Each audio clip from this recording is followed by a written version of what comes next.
All right, I'm going to go over how to begin tracking macros on your own. So first off, you want to download the myfitnesspal app, and you'll plug in all the information that they have, they want for you, but you won't pay attention to it. You're going to pay attention to what I want you to hit. So the macros that I have set for you and the overall calories. Okay, so as you plug that in, they're going to have their goal for you.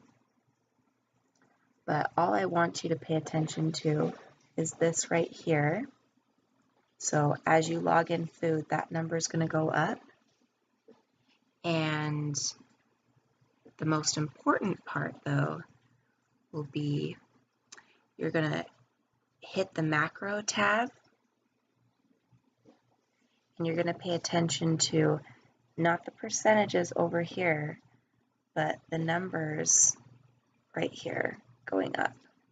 Okay, so as you track in foods, those numbers will go up, and that's what you want to try and hit as close to the macro numbers that I've given you. Now, really, the most important part is hitting your overall calories or below, like really trying to be around that, and your protein.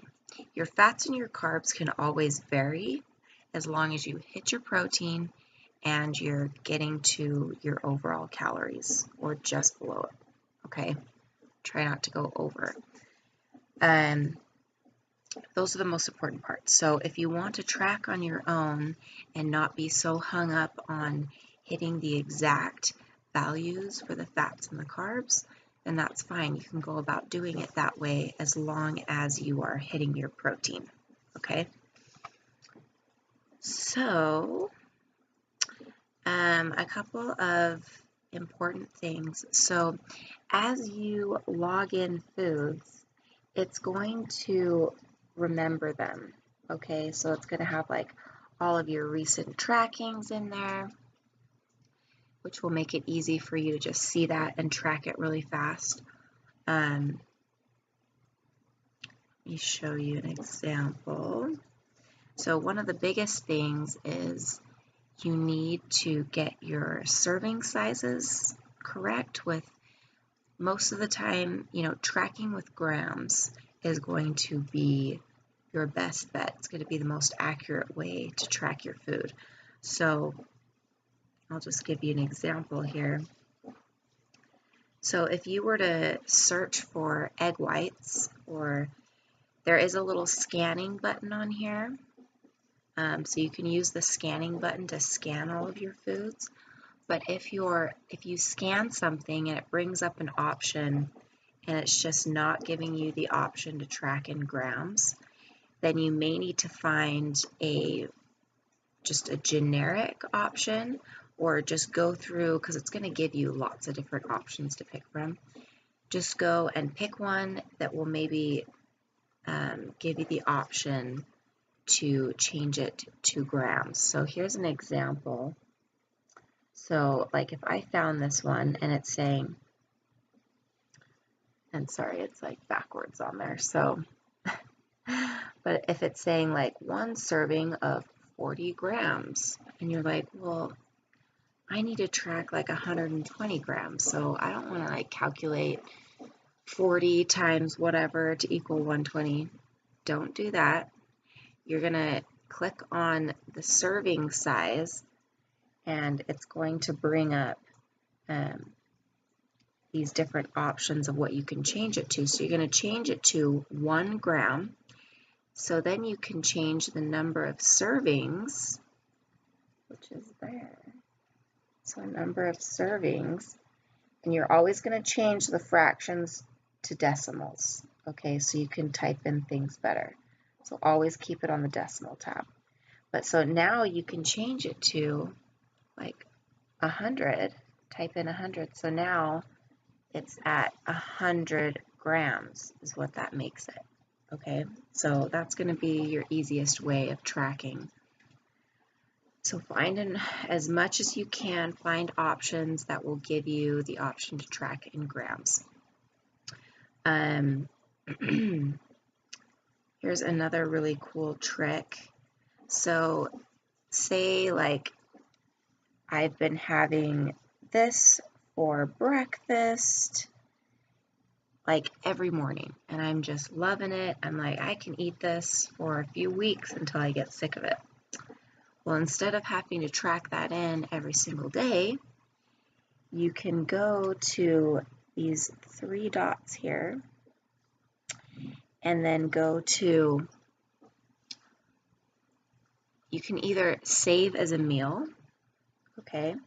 So if you click save as a meal, it's going to bring it up. You're going to label it like favorite breakfast or whatever and save it. That will be under your meals, which I'll show you, or you can do copy to date. So you'll click that, and then it'll give you the option of transferring it to the next day.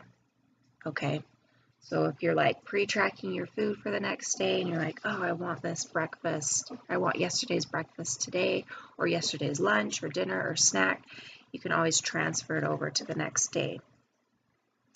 So if you decided to save it as a meal, so if you have like this favorite snack that's got all these things in it and you just repeatedly have it all the time, you can save things like that as meals, and then when you go to track something, there's like all your recent foods, and then there's the meals tab, and you'll hit that and it's got all the meals that you've saved. So when you hit that, it'll just plug it all in really fast. Okay, so that is a nice little tip. So if you're wanting to create a recipe or import a recipe from the web, you can do both of those things. You can always create a recipe and import all the ingredients manually, or you can import it from the web. So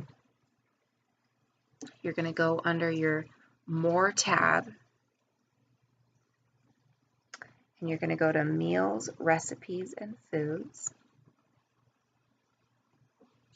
And at the bottom there's Create Recipe, and it gives you 2 options. Two options to either, import manually or add from the web. If you're going to add from the web, you'll click it, and if you're searching on the web, like in Google or whatever, you can copy the URL and then paste it up here, okay? And then it's going to import all the ingredients, and then you can save it. Let me show you an example of,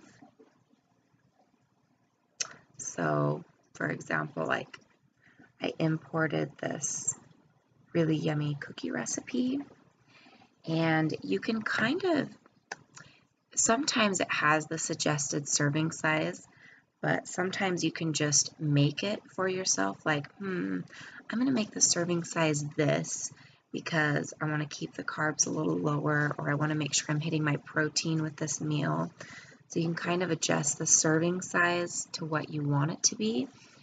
So with how you would track that and calculate what each serving size would be. So for example, for this like beef stroganoff dish, I made it to be about for 5 servings, because 20 grams of protein is a good amount of protein for 1 serving. So I made this dish make about 5 servings. So you would make the batch of beef stroganoff, then you would have your scale, put a clean container on the scale, zero it out, and then pour in the entire batch and see what the total in grams would be for that whole batch.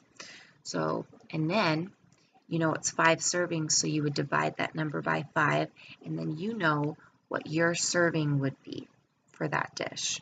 So that's what you can do every time. So as you track in like 1 serving of beef stroganoff in your diary, then you know that what you've divided that whole batch by 5, that number is that 1 serving that you tracked.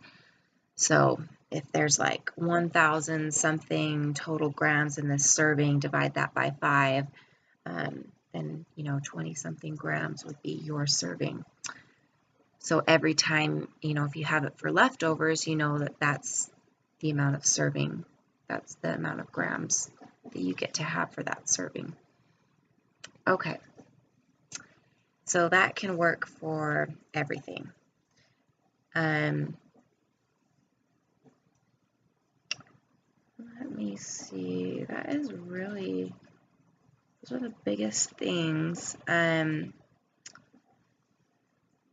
So some of the biggest things that people have a hard time with when they want to start tracking on their own, they get really nervous about like, I don't know how to like put these foods together, and it can be just new and at first, but once you get used to what foods contain what, then you get really good at giving and taking on certain foods to make it fit your macros.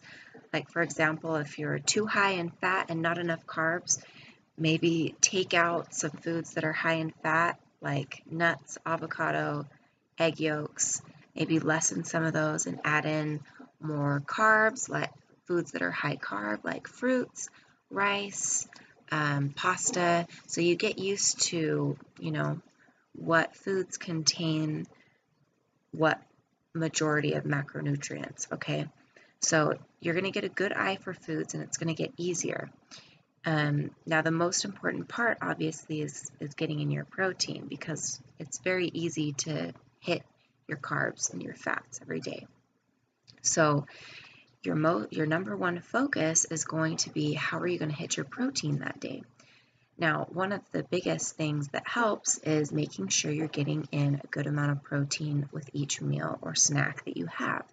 So for breakfast, make sure you have either, maybe some whey protein in a shake, maybe some eggs, some egg whites.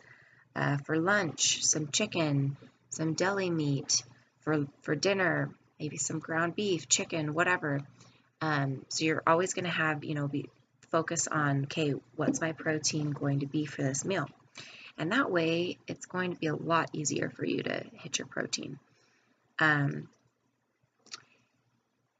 Now you want to, you'll get used to what meats contain what, if they're higher fat or on the leaner side. So if you've got some fats that you've got room for one day, maybe you can have some ground beef, lean ground beef. It's going to be a little higher fat. So this brings me into talking about tracking meat. You want to make sure that you either pick an option that is giving you like an option for a cooked chicken or cooked lean ground beef, because if you pick a generic option like chicken breast or lean ground beef that doesn't specify it's cooked or not, it's going to be tracking it as raw. So if you track it as raw, it's going to be completely different than if you cooked it, because if you cooked it, the moisture's left, okay? So if you do just track it regular, then rule of thumb is when you actually measure it out, you're going to measure it out an ounce less than what you've tracked it, because moisture has left, okay? So if you track like 3 ounces of lean ground beef and then you like cook it up in the pan, when you go to track it on your scale to eat it, you're actually going to weigh out 2 ounces, okay? Now, my advice to you would be to always double check and Google like how many grams of protein are in so many grams of cooked chicken breast. Make sure that the option that you're tracking is correct, because meat can vary a lot depending on the option you pick. There's a lot of wrong options on there for meat, so make sure that you pick the right option. So find an accurate one for chicken, because you're only going to have to find it once, and then you're going to pick that option every time. So find a really good option that's accurate for cooked chicken. For example, like 4 ounces of cooked chicken has about 33 to 34 grams of protein. Okay, so make sure you find the correct option for that. Also, with like cooked ground beef, most people drain the fat from, ground beef or ground turkey. If that's the case, if you track you can track like 5% leaner, like actually track it in your diary as 5% leaner than what you have if you drain the fat. Okay, so if you bought like just 90% lean ground beef, you would actually track it in your diary as like 95 or 96% like cooked lean ground beef if you're going to drain the fat, because that definitely takes a lot of the fat away. Because when it's tracking, like if you just track it generically, like, okay, I'm going to track 90% lean ground beef, not cooked or anything, it's going to be taking into account the fat that hasn't been cooked off. So just be aware of that. Those are really the most important things.